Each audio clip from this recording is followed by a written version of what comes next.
누나, 이 곡 우리 엄마가 마지막으로 들은 음악이에요. 서울 지하철 7호선 지하도. 새벽 2시가 넘은 시간. 한겨울 찬바람이 뼛속까지 파고들었다. 21살 유나리는 얼어붙은 손으로 바이올린 활을 들었다. 청각장애 어머니의 수술비 980만 원. 오늘도 3만 원이 모자랐다. 그때 사람 하나 없는 지하도에 낯선 목소리가 울렸다. 누나, 우리 엄마랑 똑같이 생겼어요. 9살 아이가 서 있었다. 리안. 한국 최대 IT 재벌 리엔코 테크 회장의 손자. 그의 엄마는 9년 전 의문의 사고로 죽었다. 마지막으로 들었던 곡이 바로 지금 할인이 연주한 새벽의 자장가였다. 이 기묘한 만남은 우연이 아니었다. 사랑과 피와 복수가 뒤엉킨 폭풍의 시작이었다. 새벽 2시 30분. 지하철 7호선 건대입구역 지하 통로는 고요했다. 형광등이 깜빡이며 불안정한 빛을 뿌렸다. 유나리는 차가운 벽에 등을 기대고 섰다. 손은 이미 감각이 없었다. 장갑을 꼈지만 한겨울 새벽 추위는 천을 뚫고 들어왔다. 핑크색 바이올린 케이스 위에는 얇은 눈이 쌓여 있었다. 할인은 케이스를 열고 악기를 꺼냈다. 낡았지만 소중한 바이올린이었다. 어머니가 할인이 태어났을 때부터 간직해온 유일한 재산이었다. 할인은 활을 들어 올렸다. 손끝이 떨렸다. 추위 때문만은 아니었다. 오늘 병원에서 온 문자가 머릿속을 맴돌았다. 수술 예정일까지 일주일 남았습니다. 잔액 확인 부탁드립니다. 통장 잔액은 947만 원. 33만 원이 부족했다. 할인은 눈을 감고 활을 현해댔다. 소리가 울려 퍼졌다. 느리고 슬픈 멜로디. 새벽의 자장가. 이 곡은 할인이 어렸을 때 어머니가 잠들기 전 들려주던 노래였다. 어머니는 선천적 청각장애였다. 소리를 들을 수 없었다. 하지만 할인이 바이올린을 연주하면 어머니는 악기의 떨림을 손으로 느꼈다. 그게 어머니가 음악을 느끼는 방법이었다. 엄마, 조금만 기다려. 할인은 속으로 중얼거렸다. 수술만 하면 다시 들을 수 있어. 내 연주를 직접 들을 수 있게 해줄게. 곡이 절반쯤 흘렀을 때였다. 계단 위에서 발소리가 들렸다. 할인은 눈을 뜨지 않고 계속 연주했다. 가끔 지나가는 사람들이 동전을 던져주곤 했다. 하지만 오늘은 달랐다. 발소리가 멈추지 않고 할인 쪽으로 다가왔다. 그리고 바로 앞에서 멈췄다. 할인은 연주를 마치고 천천히 눈을 떴다. 정장을 입은 남자 2명이 서 있었다. 표정은 차갑고 눈빛은 날카로웠다. 보안업체 완장을 차고 있었다. 여기 버스킹 허가증 있습니까? 남자가 물었다. 할인은 악기를 가슴에 끌어안았다. 허가증은 없었다. 신청하려면 한 달이 걸렸고 할인에게는 그럴 시간이 없었다. 저 지금 허가 신청 중이에요. 할인의 목소리가 떨렸다. 남자는 코웃음을 쳤다. 신청 중이면 연주하면 안 되죠. 지금 이 구역 전면 철거 들어갑니다. 짐 싸세요. 할인은 뒤로 물러섰다. 제발요. 일주일만 더 여기서 연주하게 해주세요. 남자는 대답 대신 무전기를 꺼냈다. 여기 불법 버스커 1명 있습니다. 장비 가져오세요. 할인의 심장이 쿵쾅거렸다. 안 돼. 이 자리를 잃으면 수술비를 못 모은다. 손이 바들바들 떨렸다. 그때 계단 위에서 또 다른 발소리가 들렸다. 이번에는 여러 명이었다. 철거 반원들이 내려왔다. 헬멧을 쓰고 장비를 든 사람들이었다. 할인은 바이올린을 더 꽉 안았다. 남자가 손을 뻗어 악기를 빼앗으려 했다. 제발 이것만은. 할인이 소리쳤다. 그 순간이었다. 그거 건드리지 마세요. 깊고 낮은 목소리가 지하도를 가득 채웠다. 모든 사람들이 멈췄다. 소리가 난 쪽을 돌아봤다. 어둠 속에서 한 남자가 걸어 나왔다. 키가 크고 어깨가 넓었다. 검은색 코트를 입고 있었고 얼굴은 그림자에 가려져 잘 보이지 않았다. 하지만 분위기만으로도 압도적이었다. 철거 반원들이 긴장한 표정을 지었다. 당신은 누구십니까? 보안 요원이 물었다. 남자는 대답 대신 한 걸음 더 다가왔다. 형광등 불빛 아래 얼굴이 드러났다. 30대 중반쯤 되어 보이는 남자였다. 날카로운 이목구비와 차가운 눈빛, 감정이 전혀 읽히지 않는 표정이었다. 리도연입니다. 남자가 말했다. 리엔코 테크 부회장. 보안요원의 얼굴이 하얗게 질렸다. 리엔코 테크, 한국 최대 IT 기업이었다. 시가총액 30조 원. 그 회사의 실권자가 지금 이 지하도에 서 있었다. 부부회장님. 보안요원이 허둥지둥 인사했다. 리도연은 그를 무시하고 할인을 바라봤다. 할인도 그를 올려다봤다. 두 사람의 시선이 공중에서 부딪혔다. 이 여자는 내가 찾던 사람입니다. 리도연의 목소리는 차가웠다. 할인은 숨이 막혔다. 찾던 사람? 무슨 소리지? 리도연은 보안 요원들을 향해 말했다. 모두 물러나세요. 이 구역 개발 관련해서 내일 오전에 연락드리겠습니다. 보안 요원들은 서로 눈치를 보다가 고개를 숙이고 물러났다. 순식간에 지하도는 다시 고요해졌다. 할인과 리도연만 남았다. 아니, 둘만은 아니었다. 리도연의 뒤에서 작은 그림자가 조심스럽게 나타났다. 9살쯤 되어 보이는 아이였다. 새하얀 얼굴에 커다란 눈, 깔끔하게 차려입은 옷차림.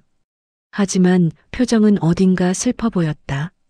아이는 할인을 보더니 입을 열었다. 누나, 우리 엄마랑 똑같이 생겼어요. 할인은 굳어버렸다. 엄마. 아이가 한 걸음 더 다가왔다. 그 음악도요. 새벽의 자장가. 우리 엄마가 마지막으로 들은 곡이에요. 할인의 심장이 멎었다. 새벽의 자장가. 그 곡은 할인의 어머니가 만든 곡이었다. 세상에 단둘만 아는 비밀 노래였다. 그걸 어떻게 알아? 할인이 떨리는 목소리로 물었다. 아이는 주머니에서 작은 녹음기를 꺼냈다. 재생 버튼을 눌렀다. 지직거리는 소음 사이로 여자의 목소리가 흘러나왔다. 자장자장 우리 아가 잘도 잔다. 그 목소리는 할인의 목소리와 똑같았다. 아니, 정확히는 할인의 어머니 목소리와 비슷했다. 할인은 손이 떨렸다. 이게 대체 어떻게 된 거지? 리도연이 입을 열었다. 우리는 내가 리안의 친모와 어떤 연관이 있는지 알고 싶다. 리안. 아이의 이름이었다. 할인은 고개를 저었다. 저는 그냥 평범한 버스킹 음악가예요. 아무 연관도 없어요. 리도연의 눈빛이 날카로워졌다. 평범한 음악가가 죽은 사람의 목소리와 똑같을 리 없다. 그리고 그 사람만 알던 곡을 연주할 리도 없지. 할인은 할 말을 잃었다. 사실 할인도 자신의 출생에 대해 아는 게 거의 없었다. 어머니는 할인이 태어났을 때부터 청각장애였고 과거에 대해 말하지 않았다. 할인이 물어보면 어머니는 그냥 미소만 지었다. 리도연이 한 걸음 다가왔다. 내일 오전 10시 리엔코 본사로 와라. 확인해야 할 게 있다. 할인은 뒤로 물러섰다. 싫어요. 저는 내일도 여기서 연주해야 해요. 리도연은 명함을 꺼내 할인의 바이올린 케이스에 올려놓았다. 오지 않으면 이 구역 전체를 폐쇄하겠다. 선택은 내가 해. 그는 돌아서서 리안의 손을 잡았다. 가자. 리안은 할인을 돌아보며 작게 손을 흔들었다. 누나, 내일 봐요. 두 사람이 계단을 올라가 사라졌다. 할인은 혼자 남았다. 손에 든 명함을 내려다봤다. 리도현 리엔코 테크 부회장. 무슨 일이 벌어지고 있는 거지? 하리는 바이올린을 케이스에 넣으며 한숨을 쉬었다. 하지만 선택의 여지가 없었다. 내일 가봐야 한다. 그렇지 않으면 이 자리를 잃는다. 하리는 무거운 케이스를 들고 지하도를 빠져나갔다. 새벽 3시, 거리는 여전히 어두웠다. 다음 날 오전 9시 50분, 하리는 강남 테헤란로의 우뚝 솟은 리엔코 타워 앞에 섰다. 유리로 덮인 68층 건물이 햇빛을 반사하며 눈부시게 빛났다. 하리는 낡은 패딩 점퍼 지퍼를 끝까지 올렸다. 주변을 지나가는 사람들은 모두 깔끔한 정장 차림이었다. 하린만 초라해 보였다. 로비로 들어서자 천장 높이가 10m는 넘어 보였다. 대리석 바닥이 반짝거렸다.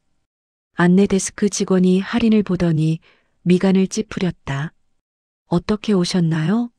하린은 주머니에서 구겨진 명함을 꺼냈다.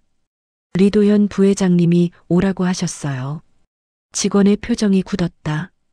잠시만요. 확인해 보겠습니다. 전화를 건 직원은 몇 마디 나누더니 놀란 표정으로 하린을 봤다. 죄송합니다. 바로 안내해 드리겠습니다. 엘리베이터가 68층까지 쉬지 않고 올라갔다. 하린의 귀가 먹먹해졌다. 문이 열리자 넓은 복도가 펼쳐졌다. 끝이 보이지 않을 정도로 길었다. 복도 끝 대형 유리문 앞에서 직원이 멈췄다. 여기가 부회장님 집무실입니다. 문이 열렸다. 방 안은 생각보다 간결했다. 큰 책상과 의자, 그리고 창 너머로 보이는 서울 시내 전경. 리도현은 책상 앞에 서서 서류를 보고 있었다. 하린이 들어오자 고개를 들었다. 왔군. 목소리는 여전히 차갑고 감정이 없었다. 하린은 문 앞에 서서 물었다. 왜 저를 부르신 거예요? 리도현은 서류를 내려놓고 하린을 똑바로 봤다. DNA 검사가 필요하다. 뭐라고요? 너와 리안의 친모 사이에 연관성이 있는지 확인해야 한다. 하린은 고개를 저었다. 저는 그런 거 할 필요 없어요. 저는 그냥 제 일이나 하고 싶어요. 리도현이 한 걸음 다가왔다. 내일? 불법 버스킹 말하는 거냐? 하린의 얼굴이 붉어졌다. 불법이라도 해야 해요. 어머니 수술비를 모아야 하니까. 리도현의 눈빛이 흔들렸다. 잠깐이었지만 하린은 그걸 놓치지 않았다. 수술비가 얼마나 필요한데? 980만 원이요. 지금 947만 원 모았어요. 33만 원만 더 있으면 돼요. 리도현은 책상 서랍을 열고 수표책을 꺼냈다. 펜을 들어 금액을 적기 시작했다. 하린은 당황했다. 뭐 하시는 거예요? 리도현은 수표를 떼어 하린에게 내밀었다. 1천만 원. 이걸로 수술비 내고 DNA 검사에 응해라. 하린은 손을 뒤로 뺐다. 싫어요. 저는 구걸하러 온 게 아니에요. 구걸이 아니라 거래다. 하린의 눈빛이 날카로워졌다. 전 물건이 아니에요. 그 순간 집무실 문이 열렸다. 작은 발소리가 들렸다. 리안이었다. 아이는 교복을 입고 있었다. 명문 초등학교 마크가 가슴에 붙어 있었다. 누나. 리안이 하린을 보더니 환하게 웃었다. 어제 그 누나 맞죠? 하린은 자세를 낮춰 리안과 눈높이를 맞췄다. 응 맞아. 너 이름이 리안이라고 했지? 리안은 고개를 끄덕이며 하린의 손을 잡았다. 손이 따뜻했다. 누나 목소리 정말 우리 엄마랑 똑같아요. 하린은 가슴이 아렸다. 아이의 눈빛에서 깊은 외로움이 보였다. 리안아, 내 엄마는 어떻게 됐어? 리안의 미소가 사라졌다. 돌아가셨어요. 9년 전에. 하린은 아이의 손을 꽉 잡았다. 미안해. 괜찮아요. 근데 누나 목소리 들으니까 엄마 생각나요. 리안은 주머니에서 작은 MP3 플레이어를 꺼냈다. 이거 들어볼래요? 재생 버튼을 눌렀다. 스피커에서 여자의 목소리가 흘러나왔다. 자장자장 우리 아가 잘도 잔다. 달님도 잠들고 별님도 잠들 때. 하리는 숨이 막혔다. 그 목소리, 자신의 목소리와 너무 비슷했다. 아니 똑같았다. 이게 엄마가 남긴 마지막 녹음이에요. 리안이 조용히 말했다. 노래 제목이 새벽의 자장가래요. 하린의 손이 떨렸다. 새벽의 자장가. 그 곡은 하린의 어머니가 하린이 어렸을 때 불러주던 노래였다. 세상에 단둘만 아는 비밀 노래. 어떻게 이 아이의 엄마가 그 노래를 알고 있지? 리도현이 입을 열었다. 이상하지 않냐? 목소리도 똑같고 노래도 똑같다. 우연이라고 생각하나? 하리는 고개를 저었다. 모르겠어요. 저도 이해가 안 돼요. 리도현은 책상 위 파일을 펼쳤다. 리안의 엄마 이름은 서은재였다. 하리는 그 이름을 들어본 적이 없었다. 그녀는 음대를 나와 바이올리니스트로 활동했다. 그리고 9년 전 교통사고로 사망했다. 하린의 눈이 커졌다. 바이올리니스트요? 그래. 너와 같은 직업이었지. 리도현이 파일에서 사진 한 장을 꺼냈다. 흑백 사진이었다. 젊은 여자가 바이올린을 들고 미소 짓고 있었다. 하리는 사진을 보는 순간 온몸이 얼어붙었다. 그 얼굴, 자신과 너무 닮아 있었다. 눈매, 코, 입술 모양, 마치 거울을 보는 것 같았다. 이 사람이 리안의 엄마예요? 하린의 목소리가 떨렸다. 리안이 고개를 끄덕였다. 예쁘죠? 누나랑 똑같아요. 하린은 사진에서 눈을 떼지 못했다. 어떻게 이럴 수 있지? 리도현이 차분하게 말했다. 이제 이해되나? 왜 내가 DNA 검사를 하자고 했는지. 하린은 입술을 깨물었다. 설마 뭔데? 하린은 리안을 보고 다시 사진을 봤다. 그리고 자신의 얼굴을 만져봤다. 설마 저랑 이 사람이 연관이 있다는 거예요? 리도현은 고개를 끄덕였다. 서은재는 죽기 전 이상한 말을 남겼다. 셋 중 하나는 내 친딸이라고. 셋이요? 그래. 버려진 3명의 신생아. 그 중 한 명이 너일 가능성이 있다. 하린의 머리가 하얘졌다. 저도 버려졌어요. 고아원에서 자랐고요. 어머니가 저를 입양하셨어요. 리도현과 리안이 동시에 숨을 멈췄다. 정적이 흘렀다. 리안이 조심스럽게 물었다. 그럼 누나가 제 이모일 수도 있어요? 하리는 아무 말도 할 수 없었다. 가능성만으로도 머리가 복잡했다. 리도현이 다시 수표를 내밀었다. 이제 검사를 받겠나? 하리는 수표를 받다. 1천만 원. 어머니 수술비보다 많은 돈이었다. 하지만 이걸 받으면 모든 게 달라질 것 같았다. 진실을 알게 되면 돌이킬 수 없을 것 같았다. 하리는 천천히 손을 뻗었다. 알겠어요. 검사 받을게요. 리안의 얼굴이 환해졌다. 정말요? 그럼 누나가 진짜 우리 가족일 수도 있겠네요. 하리는 쓴웃음을 지었다. 모르겠어. 그냥 확인만 하는 거야. 리도현은 전화를 들어 비서를 불렀다. 병원 예약했습니다. 지금 바로 가겠습니다. 세 사람은 함께 엘리베이터를 탔다. 아무도 말하지 않았다. 침묵 속에서 각자의 생각에 잠겼다. 하리는 창밖을 봤다. 서울 시내가 점점 작아졌다. 내 인생도 이렇게 변하는 걸까? 모든 게 뒤바뀌는 걸까? 답은 곧 나올 거였다. 병원은 강남 한복판에 있었다. VIP 전용 건물이었다. 일반인은 출입조차 할 수 없는 곳이었다. 검은색 벤츠가 지하 주차장으로 들어갔다. 리도현이 먼저 내렸다. 하리는 차 안에서 망설였다. 정말 이래도 되는 걸까? 진실을 알면 모든 게 달라질 텐데. 누나 괜찮아요. 리안이 하린의 손을 잡았다. 우리 같이 가요. 하리는 아이의 따뜻한 손을 느끼며 차에서 내렸다. 세 사람은 엘리베이터를 타고 5층으로 올라갔다. 전용 검사실이었다. 의사가 기다리고 있었다. 부회장님 오셨습니까? 의사는 할인을 보며 준비된 의자를 가리켰다. 여기 앉으세요. 간단한 검사입니다. 할인은 의자에 앉았다. 간호사가 다가와 체열 준비를 했다. 알코올 솜으로 팔을 소독하는 차가운 감촉. 바늘이 피부를 뚫고 들어가는 느낌. 할인은 고개를 돌렸다. 피를 보는 게 무서웠다. 리안이 옆에서 할인의 다른 손을 꽉 잡았다. 누나 아파요? 괜찮아. 할인은 억지로 웃었다. 금방 끝날 거야. 체열이 끝나고 의사가 말했다. 결과는 3일 후에 나옵니다. 정밀 검사라 시간이 좀 걸립니다. 리도연은 고개를 끄덕이고 할인을 봤다. 나가자.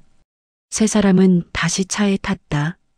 리도연이 운전석에 앉으며 물었다. 배고프냐? 할인은 고개를 저었다. 괜찮아요. 근데 저 이제 가봐야 해요. 어머니가 기다리실 거예요. 리도연은 시동을 걸며 말했다. 어머니 어디 계시는데? 노원구요. 요양병원이에요.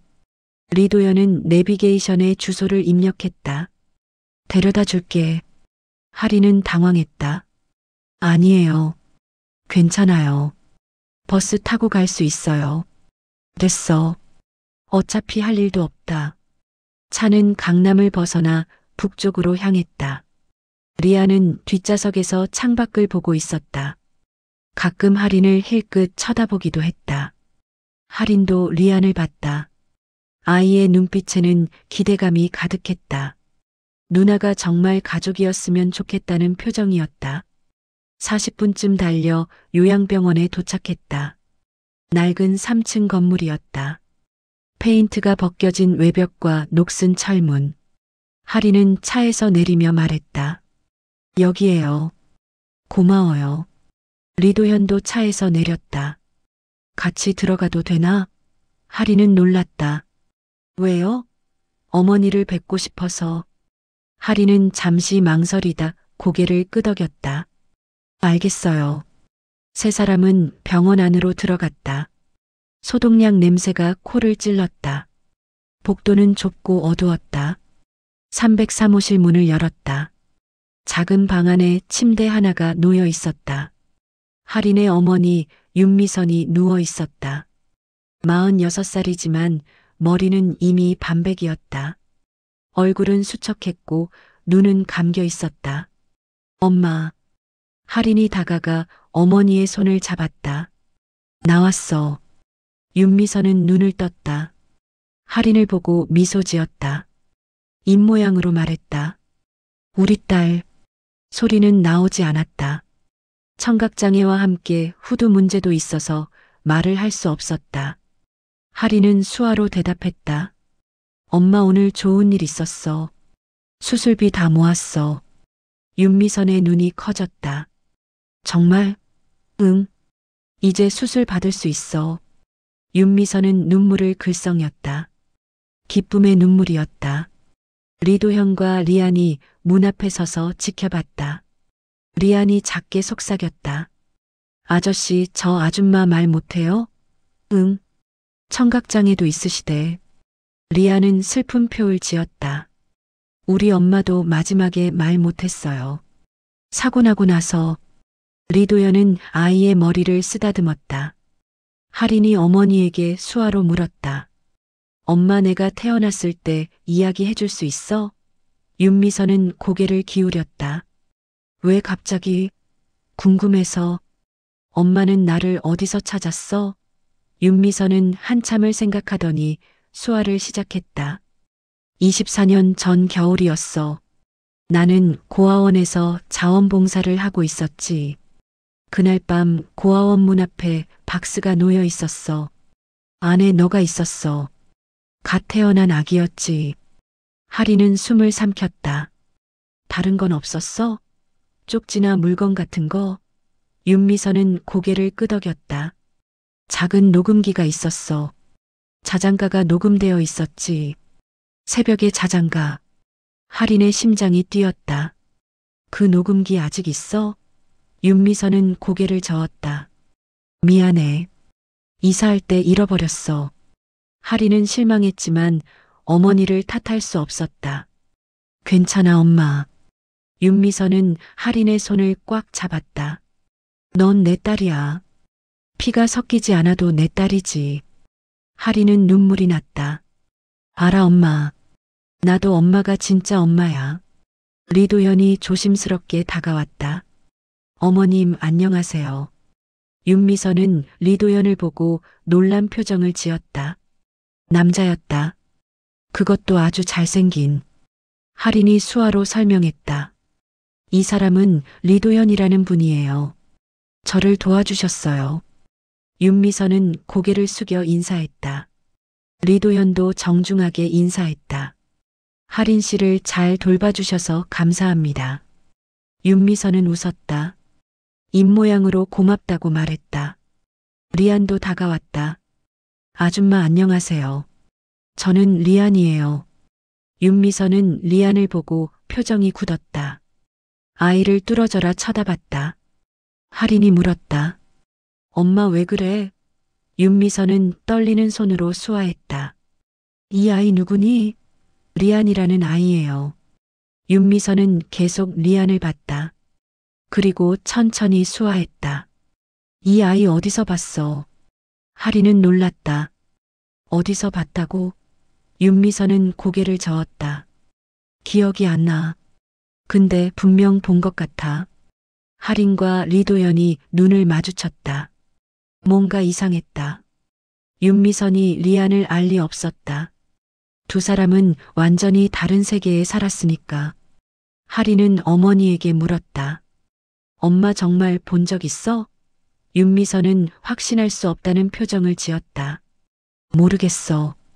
착각일 수도 있어. 리도현은 시계를 봤다. 이제 가봐야겠다.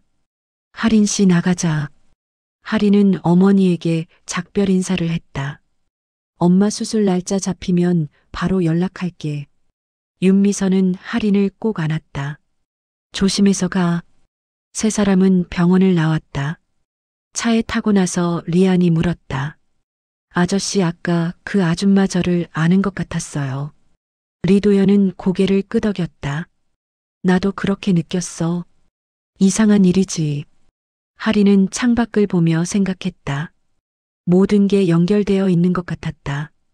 자신과 리안과 서은재, 그리고 어머니까지. 우연이라고 하기엔 너무 많은 일치가 있었다. 리도현이 말했다. 3일 후 결과가 나오면 모든 게 밝혀질 거야. 할인은 작게 대답했다. 그래야겠죠. 차는 다시 강남으로 향했다. 할인은 창밖의 풍경을 보며 마음을 정리했다. 만약 정말 자신이 서은재의 딸이라면, 만약 리안이 자신의 조카라면, 그럼 자신의 인생은 완전히 바뀌는 거였다. 준비가 되어 있을까? 답은 아직 몰랐다. 하지만 곧 알게 될 거였다. 3일 후에 밤 11시 할인은 다시 지하철 7호선 건대입구역 지하도로 향했다. 가방 속에는 바이올린이 들어 있었다. DNA 검사 결과가 나오려면 3일이 걸렸다. 그 사이에도 생활은 계속되어야 했다. 어머니 병원비도 내야 했고 자신의 월세도 내야 했다. 지하도에 도착했을 때 할인은 이상한 기운을 느꼈다. 평소와 달리 사람들이 몇 명 모여 있었다. 헬멧을 쓴 남자들이었다. 작업복 차림에 장비를 들고 있었다. 할인은 천천히 다가갔다. 저기요, 여기서 뭐 하시는 거예요? 남자들이 할인을 돌아봤다. 그중 한 명이 클립보드를 들고 말했다. 여기 철거 구역이에요. 오늘부터 공사 들어갑니다. 할인의 가슴이 철렁했다. 철거요? 갑자기요? 갑자기가 아니죠. 통보 나간 지 한 달 됐어요. 할인은 아무 통보도 받지 못했다. 버스킹 허가도 없었으니 당연했다. 저 여기서 버스킹하는 사람인데요. 조금만 시간 주시면 안 될까요? 남자는 고개를 저었다. 안 됩니다. 지금 당장 치워야 해요. 하리는 바이올린 케이스를 꺼내 바닥에 놓았다. 제발이요. 일주일만이라도요. 남자는 무전기를 들었다. 여기 민원인 있습니다. 처리 부탁드려요. 몇 분 후 더 많은 사람들이 내려왔다. 20명은 넘어 보였다. 앞장선 남자가 하린에게 다가왔다. 철거 반장으로 보였다. 당신이 여기 계속 버스킹하던 사람이에요? 네. 하린은 떨리는 목소리로 대답했다. 허가증 없죠? 하린은 고개를 숙였다. 그럼 불법이에요. 지금 당장 치우세요. 안 그러면 강제로 치울 겁니다. 하린은 바이올린 케이스를 꼭 안았다. 이건 제가 유일하게 가진 거예요. 제발 조금만 시간을 주세요. 철거 반장은 한숨을 쉬었다. 시간 없어요. 장비 가져와. 작업자들이 큰 박스와 쓰레받기를 들고 다가왔다. 하린의 자리에 놓여있던 작은 의자와 돗자리를 집어들었다. 안 돼요. 하린이 소리쳤다. 하지만 아무도 듣지 않았다. 작업자들은 하린의 물건들을 박스에 던져 넣었다. 하린은 바이올린만은 지키려고 케이스를 가슴에 품었다. 철거 반장이 다가와 말했다. 그것도 내놔요. 싫어요. 이건 제 거예요. 여기 놓인 건 다 치워야 해요. 철거 반장이 하린의 팔을 잡아당겼다. 하린은 버티려 했지만 힘이 딸렸다. 케이스가 손에서 미끄러졌다. 나요. 하린이 케이스를 다시 잡으려 했다. 철거 반장과 하린이 케이스를 서로 잡아당겼다. 그 순간 철거 반장이 세게 밀쳤다. 하린의 몸이 뒤로 밀려났다. 뒤에는 계단이 있었다. 하린은 균형을 잃고 뒤로 넘어졌다. 몸이 계단을 굴러내려갔다. 쿵, 쿵, 쿵. 등과 팔과 다리가 계단 모서리에 부딪혔다. 통증이 온몸을 휘감았다. 마지막 계단에서 하린은 멈췄다. 바닥에 쓰러진 채 움직일 수 없었다. 그리고 하린의 손에서 놓친 바이올린 케이스가 계단을 따라 굴러내려왔다. 케이스가 열리며 안에 있던 바이올린이 튀어나왔다. 바이올린은 바닥에 떨어지며 산산조각 났다. 나무 몸통이 갈라졌다. 현이 끊어졌다. 넥 부분이 부러졌다. 조각들이 바닥에 흩어졌다. 하린은 그 광경을 보며 숨이 막혔다. 아니, 목소리가 나오지 않았다. 하린은 무릎으로 기어가 조각들을 주워 모았다. 손이 떨렸다. 눈물이 쏟아졌다. 제발, 제발. 하린은 조각들을 가슴에 안았다. 이건 어머니가 하린에게 남긴 유일한 유산이었다. 어머니가 젊은 시절 연주하던 바이올린이었다. 하린이 음악을 시작하게 된 이유였다. 이제 그게 산산조각 났다. 철거 반장이 계단을 내려왔다. 미안하지만 어쩔 수 없었어요. 당신이 안 비켜서. 하린은 고개를 들어 그를 봤다. 눈빛에는 분노가 가득했다. 당신이 밀었잖아요. 나는 안 밀었어요. 당신이 스스로 넘어진 거예요. 거짓말. 하린이 소리쳤다. 당신이 밀었어. 증거 있어요? 철거 반장이 비웃었다. CCTV도 없고 목격자도 없는데. 하린은 입술을 깨물었다. 정말로 증거가 없었다. 작업자들은 모두 철거 반장 편이었다. 철거 반장이 돌아서며 말했다. 작업 계속해. 작업자들이 다시 움직이기 시작했다.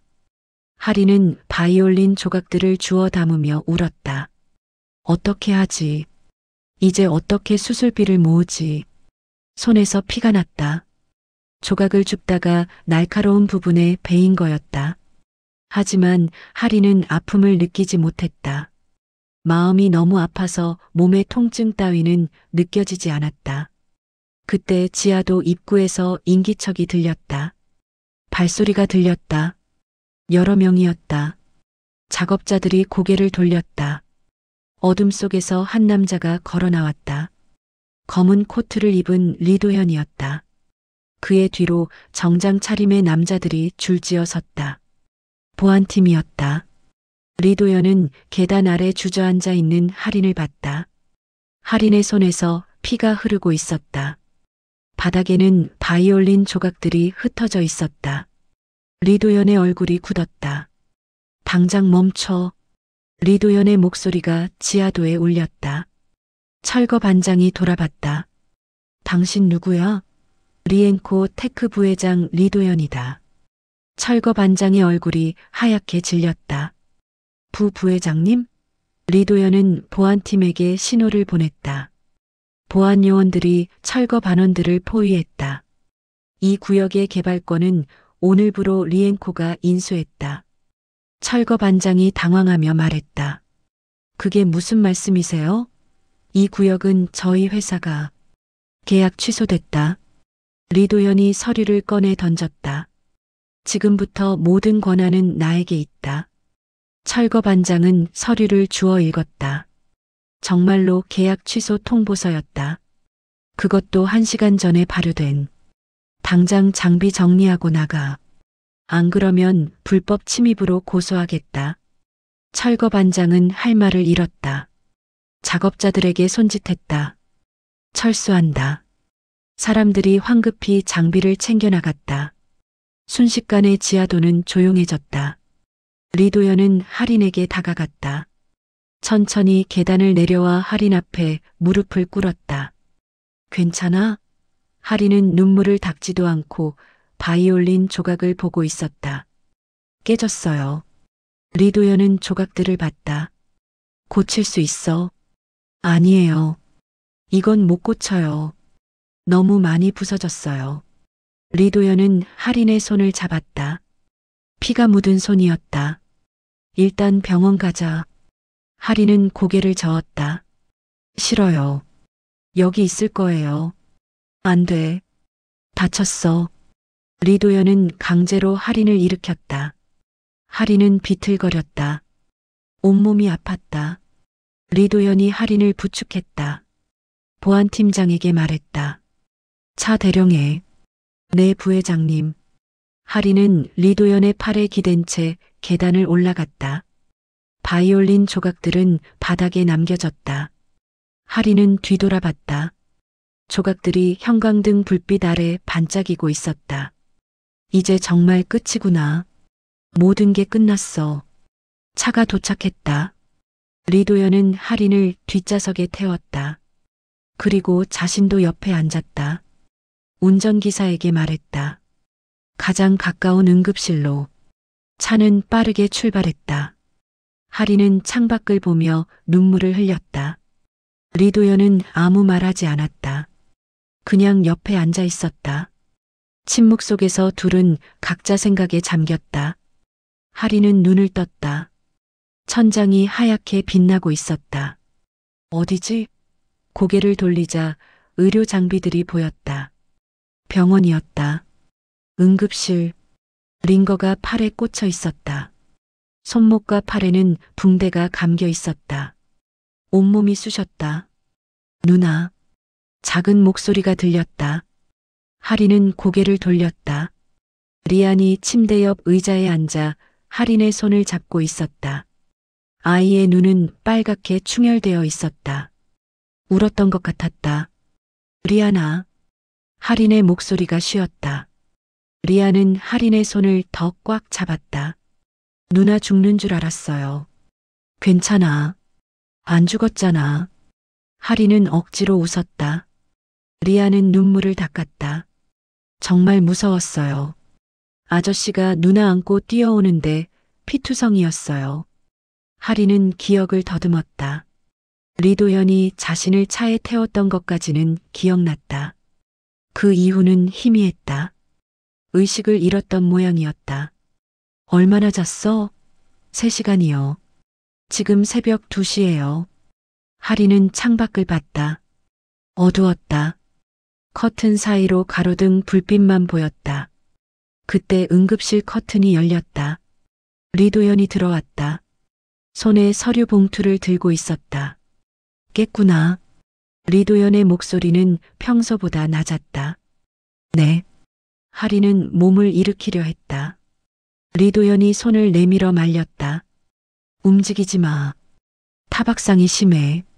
하리는 다시 누웠다. 리도연은 침대 옆에 섰다. 리안을 봤다. 리안아 잠깐 나가 있어. 리안은 고개를 끄덕이고 밖으로 나갔다. 문이 닫혔다. 하린과 리도연만 남았다. 리도연은 손에 든 봉투를 내려다봤다. 한참을 말하지 않았다. 하리는 가슴이 두근거렸다. 그 봉투 안에 뭐가 들었는지 알 것 같았다. DNA 검사 결과가 나왔어. 리도연이 입을 열었다. 하리는 숨을 참았다. 빨리 말해줘요. 리도연은 봉투에서 서류를 꺼냈다. 손이 떨리고 있었다. 그는 서류를 펼쳐 하린에게 보여줬다. 하린은 글자들을 읽었다. 의학 용어들이 빼곡했다. 하지만 마지막 줄은 명확했다. 목의 일치 확률 99.98%. 하린의 심장이 멎었다. 이게 무슨 뜻이에요? 목소리가 떨렸다. 리도연은 서류를 내려놓았다. 너는 서은재의 친딸이야. 하린은 입술을 깨물었다. 그럼 저는 리안의 이모다. 리도연의 목소리가 부서졌다. 그리고 내 처제. 하리는 머리가 하얘졌다. 처제. 그 말은 리도연이 서은재의 남편이었다는 뜻이었다. 리안의 아빠. 그럼 당신은 제 매형이네요. 하린이 중얼거렸다. 리도연은 고개를 끄덕였다. 그래. 이상한 인연이지. 하린은 천장을 보며 웃었다.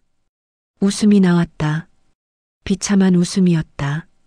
24년 동안 거지처럼 살았는데 알고 보니 재벌집 딸이었다니.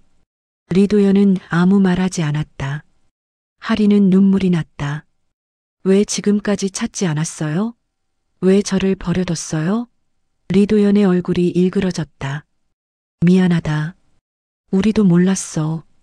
하린이 고개를 돌려 리도연을 봤다. 뭘 몰랐는데요? 리도연은 깊게 숨을 들이마셨다.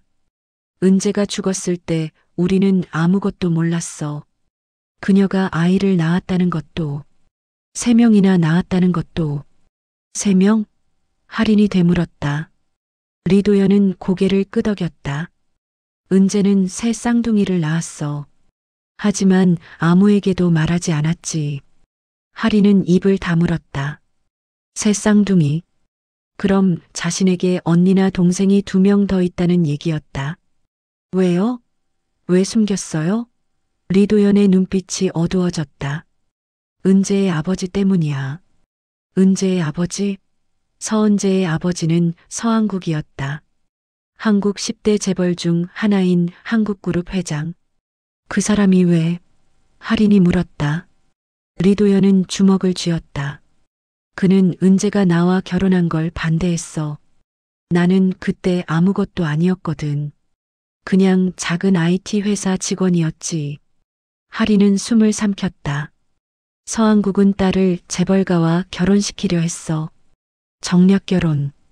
하지만 은재는 거부했지. 나를 선택했어. 그래서 서한국은 은재를 집에서 쫓아냈어. 하린의 가슴이 아팠다. 은재는 나와 도망쳐서 결혼했어. 리안을 낳고 행복하게 살았지. 그런데 리도연의 목소리가 떨렸다. 리안이 3살 되던 해 은재가 다시 임신했어. 3 쌍둥이였어. 하지만 은재는 두려웠어. 서한국이 아이들까지 빼앗을까봐. 그래서 출산 사실을 숨겼어. 나한테도. 하리는 눈을 감았다. 그럼 저는 태어나자마자 버려진 거네요. 리도연은 고개를 끄덕였다. 은재는 3 아이를 각각 다른 고아원에 맡겼어. 그리고 혼자 그 비밀을 간직했지. 왜 말하지 않았어요? 나한테라도. 리도연의 눈에 눈물이 맺혔다. 그녀는 말할 기회가 없었어. 새 쌍둥이를 낳고 한 달 후 교통사고로 죽었으니까. 하리는 숨이 막혔다. 교통사고. 리도연은 이를 악물었다. 아니, 교통사고가 아니었어. 살해당한 거였어. 하린의 눈이 커졌다. 뭐라고요? 리도연은 주먹으로 벽을 쳤다. 서한국이 사람을 보내 은재를 죽였어. 하린은 믿을 수 없었다. 왜요? 왜 자기 딸을? 유산 때문이야. 리도연의 목소리에 분노가 섞였다. 서한국은 은재가 죽으면 한국그룹 지분이 자신에게 돌아온다고 생각했어. 은재가 유언장을 남기지 않았으니까. 하지만 은재는 유언장을 남겼어. 죽기 직전에. 하리는 입술을 떨었다. 뭐라고 썼는데요? 세 딸 중 하나는 내 친딸이다. 찾아서 모든 걸 물려줘라. 하린의 눈에서 눈물이 흘렀다. 리도연은 계속 말했다. 하지만 우리는 새 아이가 어디 있는지 몰랐어. 은재가 남긴 단서가 없었거든. 9년 동안 찾았어. 사설 탐정도 고용하고 전국 고아원을 뒤졌지. 그리고 마침내 너를 찾았어. 지하철에서 바이올린을 연주하는 너를. 하리는 얼굴을 손으로 가렸다. 눈물이 멈추지 않았다. 24년 동안 자신은 버려진 아이라고 생각하며 살았다. 어머니가 자신을 사랑하지 않았다고. 하지만 진실은 달랐다. 어머니는 자신을 지키려고 숨긴 거였다. 리도연이 하린의 어깨에 손을 올렸다. 미안해. 더 빨리 찾지 못해서. 하린은 고개를 저었다. 아니에요. 괜찮아요. 이제라도 알게 됐잖아요. 리도연은 하린을 바라봤다. 이제부터 우리가 가족이야. 너는 혼자가 아니야. 하린은 눈물을 닦았다. 그럼 나머지 2명은요? 제 언니나 동생들은? 리도연은 고개를 저었다. 아직 못 찾았어. 하지만 계속 찾을 거야. 하린은 창밖을 봤다. 어둠 속에 별이 반짝이고 있었다. 어딘가에 자신과 같은 얼굴을 한 사람들이 살고 있었다. 자신처럼 진실을 모른 채. 커튼이 열리며 리안이 들어왔다. 끝났어요? 리도연은 고개를 끄덕였다. 리안은 하린에게 달려와 안겼다. 누나, 이제 정말 우리 가족이에요? 하린은 리안을 꼭 안았다. 응, 우리 가족이야. 리안은 환하게 웃었다. 9년 만에 처음 보는 진짜 웃음이었다. 하린도 웃었다. 눈물이 섞인 웃음이었다. 모든 게 끝난 건 아니었다. 서한국이 아직 남아 있었다. 복수해야 했다. 하지만 지금 이 순간만큼은 행복했다. 가족을 찾았으니까. 왜요? 하린이 소리쳤다. 왜 자기 딸을 죽여요? 말이 안 돼요. 리도연은 창밖을 보며 주먹을 쥐었다. 유산 때문이었어. 서한국은 한국그룹을 혼자 지배하고 싶어 했어. 하지만 은재가 살아있으면 지분의 절반이 은재 몫이었지. 그래서 죽인 거예요? 돈 때문에? 하린의 목소리가 떨렸다. 리도연은 고개를 끄덕였다. 그뿐만이 아니야. 서한국은 은재가 나와 결혼한 걸 가문의 수치라고 생각했어. 재벌 딸이 평범한 회사원과 사랑에 빠진 거니까. 하린은 입술을 깨물었다. 그래서 딸을 죽였다고요? 리도연의 눈빛이 어두워졌다. 서한국은 냉혹한 사람이야. 가족보다 돈과 권력을 선택하는 인간이지. 하린은 침대에서 일어나려 했다. 온몸이 쑤셨지만 참았다. 그럼 저와 리아는요? 우리도 죽이려 했나요? 리도연은 하린을 말리며 다시 앉혔다. 움직이지 마. 상처가 덧날 거야. 대답해 주세요. 하린이 다그쳤다. 리도연은 한숨을 쉬었다. 서한국은 새 쌍둥이의 존재를 알았어. 은재가 죽기 직전 그에게 말했거든. 딸 셋을 낳았다고. 찾아달라고. 하지만 서한국은 찾지 않았어. 오히려 숨겼지. 할인의 눈이 커졌다. 왜요? 너희는 증거였으니까. 서한국이 은재를 죽인 증거. 만약 새 쌍둥이가 나타나면 유산 상속 문제가 복잡해져. DNA 검사를 하면 진실이 드러날 수도 있고, 그래서 우리를 떨어뜨려 놓은 거군요. 할인의 목소리에 분노가 섞였다. 리도연은 고개를 끄덕였다. 너는 고아원에 버려졌고 나머지 2명도 어딘가에 숨겨졌어. 리안만 내가 데려왔지. 어떻게요? 리안도 죽은 걸로 서류를 조작했어. 출생 신고도 안 했고 사망 신고만 했지. 그래서 서한국은 리안이 죽은 줄 알아. 할인은 머리를 감싸쥐었다. 믿을 수 없었다. 그러면 저는 할인의 목소리가 떨렸다. 저는 재벌집 딸인데 지하철에서 얼어 죽도록 버스킹하고 있었던 거예요? 리도연은 차마 할인을 쳐다보지 못했다. 미안해. 할인은 웃었다. 비참한 웃음이었다. 미안하다고요? 24년이에요. 24년 동안 저는 가난하게 살았어요. 추운 겨울에도 지하철에서 바이올린 켰어요. 손이 얼어서 감각이 없어도 연주했어요. 수술비 모으려고. 리도연은 주먹을 쥐었다. 정말 미안하다. 더 빨리 찾았어야 했는데. 할인은 고개를 저었다. 이제 와서 미안하다고 해서 뭐가 달라져요? 제 인생은 돌아오지 않아요. 리도연은 할인의 손을 잡았다. 하지만 이제부터는 달라진다. 할인은 손을 뿌리쳤다. 어떻게요? 리도연은 서류 봉투에서 또 다른 서류를 꺼냈다. 이건 은재가 남긴 유언장이야. 할인은 서류를 받아들었다. 읽기 시작했다. 나 서은재는 내 모든 재산을 세 딸에게 물려준다. 한국그룹 지분 30%와 개인 자산 5천억 원을. 할인의 손이 떨렸다. 5천억? 리도연은 고개를 끄덕였다. 은재는 서한국 몰래 자산을 모았어. 그리고 유언장을 변호사에게 맡겼지. 만약 자신이 죽으면 딸들을 찾아 재산을 주라고. 할인은 계속 읽었다. 하지만 세 딸 중 DNA 검사로 확인된 친딸만 상속받을 수 있다. 나머지는 가짜일 수 있으니. 할인은 고개를 들었다. 이게 무슨 뜻이에요? 은재는 조심스러웠어. 서한국이 가짜 상속자를 내세울까봐. 그래서 반드시 DNA 검사를 하라고 했지. 할인은 이해했다. 그래서 저한테 DNA 검사를 하자고 했구나. 리도연은 고개를 끄덕였다. 그리고 결과가 나왔어. 너는 진짜야. 은재의 친딸. 그럼 저는 5천억을 받는 거예요? 아니. 리도연이 말했다. 세 딸이 나눠 가져야 해. 1인당 1,600억 정도. 할인은 숨이 막혔다. 1,600억. 상상도 할 수 없는 돈이었다. 하지만 할인의 머릿속은 복잡했다. 돈보다 중요한 게 있었다. 서한국은요? 그 사람은 어떻게 되는 거예요?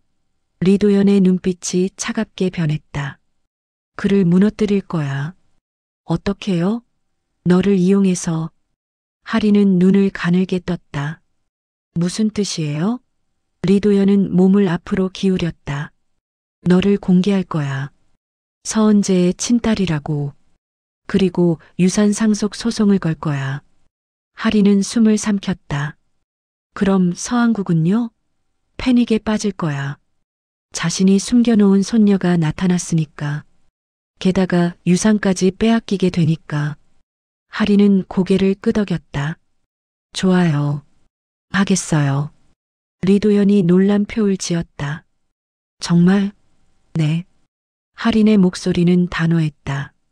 제 어머니를 죽인 사람이잖아요. 용서할 수 없어요. 리도연은 할인의 어깨를 두드렸다. 고마워.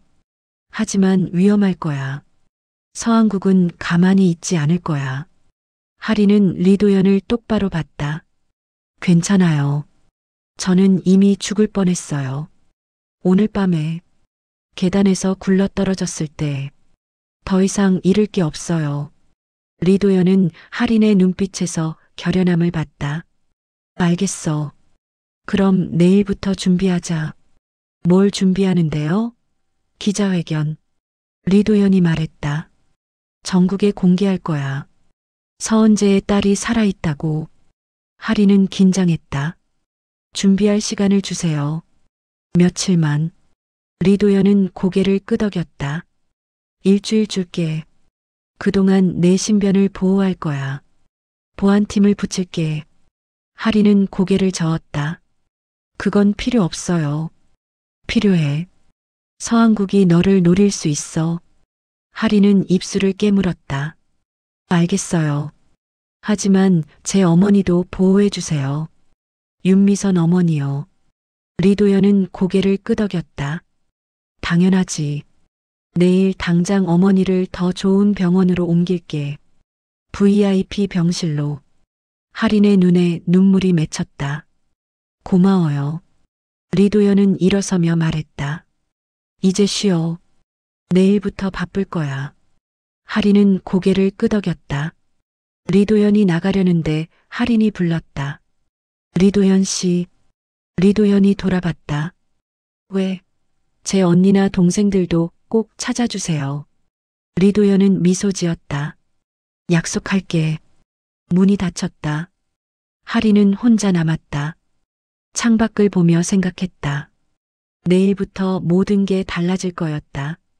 할인은 더 이상 가난한 버스킹 음악가가 아니었다. 재벌 상속녀였다. 그리고 복수자였다. 서한국. 할인은 그 이름을 되뇌었다. 기다려. 내가 간다. 일주일 후 리엔코 테크 본사 대강당에는 100명이 넘는 기자들이 모여 있었다. 카메라 플래시가 쉴 새 없이 터졌다. 무대 위에는 리도연이 서 있었다. 검은 정장 차림의 표정은 차갑고 단호했다. 오늘 중요한 발표가 있어 여러분을 모셨습니다. 리도연의 목소리가 대강당에 울렸다. 기자들이 일제히 펜을 들었다. 리도연은 옆을 봤다. 무대 옆문이 열리며 할인이 걸어 나왔다. 검은 원피스를 입고 머리를 단정히 묶었다. 평소의 초라한 모습과는 완전히 달랐다. 기자들이 웅성거렸다. 저 여자가 누구지? 할인은 리도연 옆에 섰다. 심장이 뛰었지만 표정은 침착하게 유지했다. 리도연이 말을 이었다. 소개하겠습니다. 이분은 윤아린 씨입니다. 기자들이 고개를 갸우뚱했다. 윤아린? 처음 듣는 이름이었다. 그리고 윤아린 씨는 리도연이 잠시 숨을 고르며 말했다. 9년 전 세상을 떠난 서은재의 친딸입니다. 대강당이 술렁였다. 기자들이 일제히 일어났다. 서은재? 한국그룹 회장의 딸? 맞습니다. 리도연이 고개를 끄덕였다. 그리고 DNA 검사 결과 99.98% 일치가 확인됐습니다. 카메라 플래시가 폭발했다. 기자들이 소리쳤다. 그럼 윤아린 씨는 한국그룹 상속자란 말입니까? 리도연은 서류를 들어보였다. 서은재 씨가 남긴 유언장입니다. 모든 재산을 친딸에게 물려준다고 명시되어 있습니다. 대강당이 더욱 시끄러워졌다. 한 기자가 손을 들었다. 그럼 지금까지 윤아린 씨는 어디 계셨습니까? 할인이 마이크 앞으로 나섰다. 저는 고아원에서 자랐습니다. 그리고 지하철에서 버스킹을 하며 생계를 이어왔습니다. 기자들의 눈이 커졌다. 버스킹? 재벌 상속녀가? 네. 할인의 목소리는 단호했다. 저는 24년 동안 제가 누군지 몰랐습니다. 하지만 이제 알게 됐습니다. 그리고 진실을 밝히러 왔습니다. 무슨 진실을 말씀하시는 겁니까? 또 다른 기자가 물었다. 할인은 리도연을 봤다. 리도연이 고개를 끄덕였다. 할인은 숨을 깊이 들이마시고 말했다. 제 어머니 서은재는 사고로 죽은 게 아닙니다. 대강당이 조용해졌다. 살해당했습니다. 기자들이 숨을 멈췄다. 누가 죽였습니까? 하리는 카메라를 똑바로 봤다. 한국그룹 서한국 회장입니다. 제 외할아버지요. 대강당이 폭발했다. 기자들이 일제히 질문을 쏟아냈다. 증거가 있습니까? 왜 그런 일을? 경찰 조사는? 리도연이 손을 들어 제지했다. 자세한 내용은 법적 절차를 통해 밝혀질 것입니다. 오늘은 여기까지입니다. 리도현과 하리는 무대를 내려왔다. 기자들의 질문 소리가 등 뒤에서 들렸지만 돌아보지 않았다. 백스테이지로 들어오자 리안이 기다리고 있었다. 누나 멋있었어요. 리안이 하린을 안았다. 하린은 아이를 꼭 안으며 웃었다. 고마워. 리도현이 휴대폰을 꺼냈다. 뉴스가 이미 터졌어. 화면에는 속보가 떴다. 한국그룹 상속녀 등장. 서한국 회장 살인 의혹 제기. 재벌가 스캔들 9년 만에 재점화. 하리는 화면을 보며 생각했다. 이제 시작이었다. 그날 밤 11시. 하리는 경기도 용인의 한 요양병원 앞에 섰다. VIP 전용 병원이었다. 고급스러운 외관과 넓은 정원. 리도현이 옆에 서 있었다. 준비됐어? 하리는 고개를 끄덕였다. 두 사람은 병원 안으로 들어갔다. 안내 데스크에서 직원이 인사했다. 어서 오세요, 부회장님. 3층 특실입니다. 엘리베이터를 타고 3층에 올라갔다. 복도는 조용했다. 끝방 앞에서 멈췄다. 301호. 서한국의 방이었다. 하리는 문 손잡이를 잡았다. 손이 떨렸다. 리도현이 하린의 어깨를 두드렸다. 괜찮아. 내가 밖에 있을게. 하리는 고개를 끄덕이고 문을 열었다. 방 안은 어두웠다.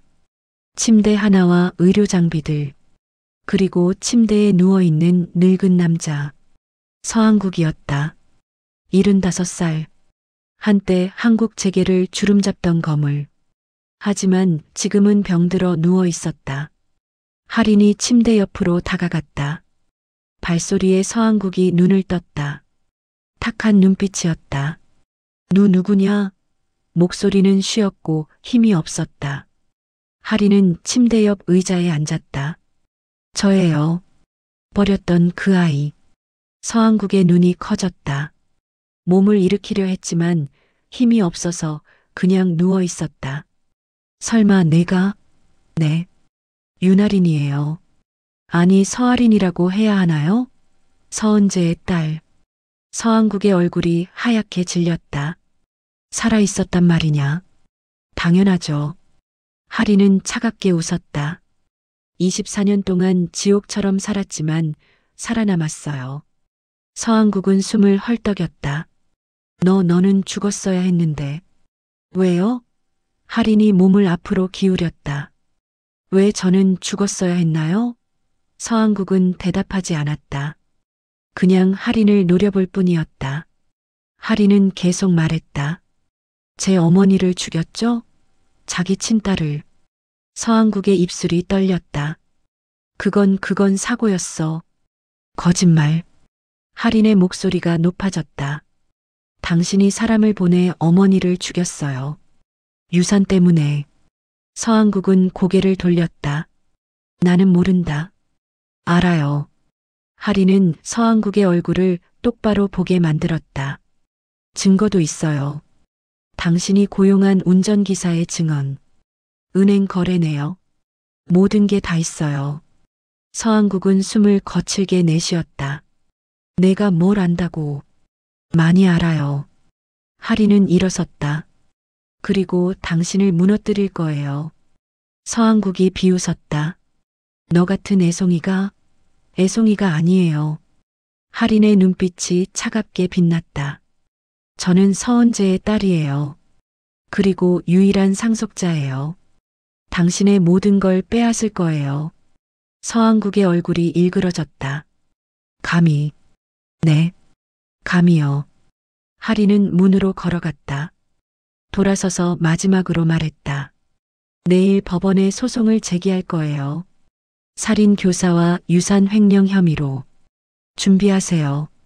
문을 열고 나가려는데 서한국이 소리쳤다. 돌아와. 이애송이야. 하지만 하리는 돌아보지 않았다. 문을 닫고 나왔다. 복도에서 리도연이 기다리고 있었다. 어땠어? 하리는 깊게 숨을 내쉬었다. 끝났어요. 이제 시작이에요. 리도연은 하린의 어깨를 두드렸다. 잘했어. 두 사람은 병원을 나왔다. 밤하늘에 별이 빛나고 있었다. 하린은 하늘을 올려다보며 생각했다. 어머니, 저 해냈어요. 이제 복수가 시작돼요. 차에 타고 가는 길에 하린의 휴대폰이 울렸다. 모르는 번호였다. 받았다. 여보세요? 전화 너머에서 낯선 여자의 목소리가 들렸다. 윤아린 씨죠? 저는 당신과 같은 얼굴을 가진 사람이에요. 하린의 심장이 멎었다. 같은 얼굴? 네. 저도 서은재의 딸이에요. 만나요. 하린은 숨을 삼켰다. 드디어 언니나 동생을 만나게 되는 걸까? 6개월 후 서울예술이전당 콘서트홀. 2,000석 객석이 가득 찼다. 무대 위에는 하나의 의자와 조명만 있었다. 관객들이 숨죽이며 기다렸다. 조명이 꺼졌다. 어둠 속에서 발소리가 들렸다. 스포트라이트가 켜지며 한 여자가 무대 중앙에 섰다. 윤아린이었다. 아니, 이제는 서아린이라고 불러야 했다. 검은 드레스를 입고 머리를 우아하게 올린 모습. 6개월 전 지하철에서 떨던 그 모습과는 완전히 달랐다. 하지만 눈빛만은 여전했다. 간절하고 따뜻한 눈빛. 하리는 손에 든 바이올린을 들어 올렸다. 1720년산 스트라디바리우스. 리도연이 선물한 악기였다. 세상에 단 몇 대밖에 남지 않은 명품. 하리는 화를 현해댔다. 숨을 깊이 들이마셨다. 그리고 연주를 시작했다. 느리고 부드러운 멜로디가 콘서트홀을 채웠다. 새벽의 자장가. 하지만 예전과는 달랐다. 더 풍부하고 깊은 소리였다. 슬픔 속에 희망이 담겨 있었다. 관중석 한가운데 리안이 앉아 있었다. 10살이 된 아이는 두 눈을 반짝이며 하린을 바라봤다. 옆에는 리도연이 앉아 있었다. 팔짱을 끼고 무대를 응시하고 있었다. 그 옆에는 윤미선이 앉아 있었다. 하린의 양어머니. 수술이 성공해서 이제 보청기를 끼고 소리를 들을 수 있었다. 생전 처음 듣는 딸의 연주. 눈물이 흘렀다. 그 옆에는 2명의 젊은 여자가 앉아 있었다. 하나는 서진아. 24살. 하린과 똑같은 얼굴을 한 여자였다. 세 쌍둥이 중 둘째였다. 3개월 전 하린에게 전화를 걸었던 그 사람. 부산에서 간호사로 일하고 있었다. 그 옆에는 서민서. 역시 24살. 셋째였다. 제주도에서 미술작가로 활동하고 있었다. 세 자매는 6개월 만에 모두 찾았다. DNA 검사 결과 모두 서은재의 친딸이었다. 기적 같은 재회였다. 하린의 연주가 절정에 달했다. 빠르고 격렬한 선율. 고통과 슬픔을 표현했다. 하지만 곧 느려지며 평온해졌다. 치유와 희망. 마지막 음이 길게 울렸다. 그리고 멈췄다. 잠시 정적이 흘렀다. 그리고 폭풍 같은 박수가 터져나왔다. 관객들이 모두 일어났다. 스탠딩 오베이션이었다. 하리는 고개를 숙여 인사했다. 눈가가 뜨거웠다. 무대 뒤로 내려오자 리안이 뛰어왔다. 이모, 너무 멋있었어요. 하리는 아이를 안아 올렸다. 고마워 리안아. 리도연이 다가왔다. 최고였어. 하리는 미소 지었다. 윤미선이 수화로 말했다. 딸아 정말 자랑스럽다. 하리는 어머니를 꼭 안았다. 엄마 들렸죠? 재연주. 윤미선은 눈물을 닦으며 고개를 끄덕였다. 진아와 민서도 다가왔다. 언니 정말 대단해. 진아가 말했다. 우리도 저렇게 될 수 있을까? 민서가 물었다. 하리는 두 동생의 손을 잡았다. 당연하지. 우리는 서은재의 딸들이니까. 세 자매는 서로를 안았다. 6개월 전만 해도 서로의 존재조차 몰랐던 사람들. 이제는 가장 가까운 가족이었다. 대기실에서 하리는 드레스를 벗고 편한 옷으로 갈아입었다. 리도연이 문을 두드렸다. 들어와도 될까? 들어와요. 리도연이 들어와 소파에 앉았다. 오늘 판결 나왔어. 하리는 몸을 돌렸다. 서한국요? 리도연은 고개를 끄덕였다. 징역 15년. 살인 교사와 유산 횡령 혐의 모두 유죄. 하리는 깊게 숨을 내쉬었다. 드디어. 그래. 드디어 끝났어. 하리는 창밖을 봤다. 봄이었다. 벚꽃이 만개해 있었다. 어머니가 마지막으로 남긴 건 하린이 조용히 말했다. 비극이 아니라 음악이었어요. 리도연은 고개를 끄덕였다. 그래. 그리고 넌 그 음악으로 모두를 다시 이어줬어. 하린은 리도연을 봤다. 고마워요. 당신이 아니었으면 아무것도 못했을 거예요. 리도연은 쓴웃음을 지었다. 나는 늦었어. 더 빨리 찾았어야 했는데. 하리는 고개를 저었다. 아니에요. 때가 있었던 거예요. 지금이 바로 그때였고요. 두 사람은 잠시 침묵했다. 편안한 침묵이었다. 밖에서 리안이 문을 두드렸다. 이모 다들 기다려요. 하리는 일어났다. 가자. 리도현과 하리는 대기실을 나왔다. 복도에서 가족들이 기다리고 있었다. 윤미선, 리안, 진아, 민서, 그리고 보안팀 직원들까지 모두가 하린을 보며 미소 지었다. 하린은 그들에게 다가가 하나씩 안았다. 건물 밖으로 나오자 따뜻한 봄바람이 불었다. 벚꽃잎이 바람에 날려 흩날렸다. 리안이 하린의 손을 잡았다. 이모 이제 다시 떠나지 마요. 하린은 아이를 내려다보며 웃었다. 응. 이젠 우리가 가족이니까. 진아가 반대편에서 손을 잡았다. 언니 우리 이제 뭐 할 거야? 하린은 생각했다. 음악재단을 만들 거야. 우리 어머니 이름으로. 어려운 환경의 아이들이 음악을 배울 수 있게. 민서가 눈을 반짝였다. 좋아. 나도 미술 수업 열어줄게. 윤미선이 수화로 말했다. 나도 도울게. 우리 다 같이. 모두가 웃었다. 리도연이 뒤에서 지켜봤다. 그의 얼굴에도 미소가 번졌다. 9년 만이었다. 은재가 떠난 후 처음으로 진짜 웃는 거였다. 일행은 차에 올랐다. 리도연이 운전대를 잡았다. 어디로 갈까? 하리는 생각했다. 엄마 묘소에 가요. 모두 같이. 차는 경기도 쪽으로 향했다. 1시간쯤 달려 조용한 언덕의 공원묘지에 도착했다. 서은재의 묘. 하얀 대리석 묘비에 이름이 새겨져 있었다. 사랑하는 딸이자 아내이자 어머니. 서은재. 하리는 무릎을 꿇고 묘비 앞에 꽃을 놓았다. 진아와 민서도 옆에 무릎 꿇었다. 세 자매는 손을 모았다. 엄마. 하린이 조용히 말했다. 저희 다 찾았어요. 세 딸 모두. 바람이 불었다. 나뭇잎이 바스락거렸다. 그리고 이제 행복할 거예요. 엄마가 원하던 대로. 진아가 덧붙였다. 엄마 음악도 계속할게요. 민서가 말했다. 우리가 엄마 꿈을 이어갈게요. 리안이 앞으로 나와 묘비를 만졌다. 할머니 저예요. 리안이에요. 이제 이모들이 생겼어요. 리도연은 뒤에서 묵묵히 지켜봤다. 윤미선도 고개를 숙여 묵념했다. 모두가 조용히 서은재를 기억했다.